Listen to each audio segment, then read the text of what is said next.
नमस्कार। आज आमे एक विशेष विषय कथा हवा लोभ संतुलन और चिरस्थायी सफलता। हाँ नमस्कार, एटा बहुत गभीर कथा।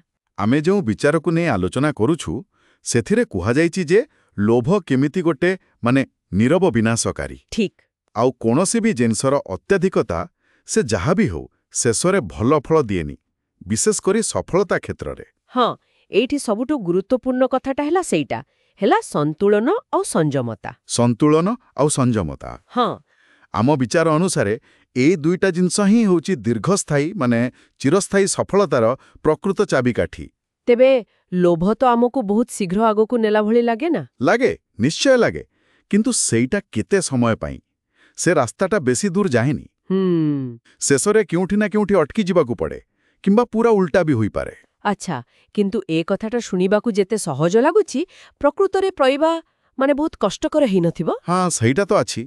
आजिकालीर दुनिया को देखंतु, एते प्रतियोगिता, चारिआडे चाप, एकदम सेठी निजकू संभाळिबा संतुलन रखिबा केमिति संभव, केमिति जणे ए संतुलन पाई परिबो। कथाटा ठीक। देखंतु, संयमता कहिले केवल कम रे संतुष्ट हेबाकू बुझाए नहीं। अच्छा हाँ, एहार प्रकृत माने हेला आमको प्रकृतरे कौन दरकार, केते परिमाणरे दरकार सेटाकू ठीक भाबे चिन्हिबा। बुझेले। आउ सेतिकिरे माने जहा यथार्थ सेतिकिरे खुशी रहिबा। एहा गोटे प्रकारर स्पष्टता। गोटे उदाहरण दे परिबे? निश्चय। भाबरतु कॉर्पोरेट जीवन सबुबेले नुआ सुजोग, नुआ टार्गेट। हाँ सेटा तो अछि। सेठी जदि जणे सबु सुजोग पछरे दौड़िबो ताहेले हुए तो निजर मूल लक्ष्यर दूरेई जाई पारे। एकदम सेठी संयमता काम दिए। निजर मूल लक्ष्य आउ निजर शक्ति उपरे ध्यान देबा। जेतेबेले आमे एमिति गोटे संतुलन आनी परिबा, होय तो काम आउ व्यक्तिगत जीवन भितरे किंबा आम लक्ष्य आउ आम पाखरे थिबा संबळ भितरे, सेतेबेले केवल सफलता मिलेनी, मनरे गोटे प्रकार शांति भी आसे। अच्छा। आउ एमिति मिलिथिबा सफलता ही बेसी स्थायी हुए, तिष्ठि रहे। वाह, एइटा बहुत बड़ कथा। तरे ए आलोचनारू मुख्य शिक्षा कौन मिलुछि? मुख्य कथा हैला प्रकृत सफलता जहा स्थायी, जहार किछि मूल्य अच्छे, सेटा केवल अधिकरू अधिक पाइबार लालसा से लोभरू आसेनी ना, आदो नुहे। बरं एहा आसे सेई संतुलनरू, जीवनर विभिन्न दिग भितरे संतुलन रखिबा आउ कोउठी अटकिबा दरकार सेटा जानिबारू। हाँ, सेई संयमतारो। विशेष करी सेही परिवेश रे जोटी सफलतार चाप बहुत बेसी, सेठी एहा आउरी गुरुत्वपूर्ण ना? निश्चित भाबरे। आउ एइठु आम समस्तंक पाई गोटे प्रश्न भी आसुछि।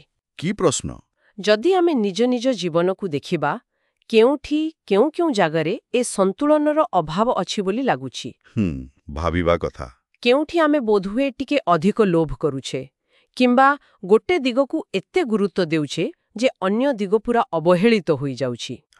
ए विषय टिके चिंता करिबा पाई एहा एक भल सुजोग नुहे कि? एकदम ठीक, बहुत भल कथा कहले। शेषरे एक गुरुत्वपूर्ण कथा।